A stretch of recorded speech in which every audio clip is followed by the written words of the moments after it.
এখন ছাদ যাচ্ছি আমি আমাদের মুরগি ডিম পাড়ছেন তাই দেখতে।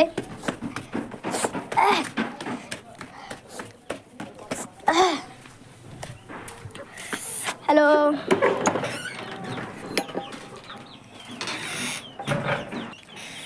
দেখছি মুরগি ডিম পাড়ছে নি। আমাদের মুরগিগুলা এই কোনাত পাড়ে, ওই কোনাত পাড়ে, ওই কোনাতে একটা ফাটছে দেখছেন, এই কোনাতে একটা ফাটছে, এটা নিয়ে নিয়ে ও এখনই ফাটছে, এটা হাতে তো পড়ে যেতে লাগছিল। হবে ফাটছে, কি গরম ডিমটা দেখছেন। এটা কোনটা ফাঁসে আমি বলতে পারবো না। এখানে আবার ছোট ছোট মোরগ আছে।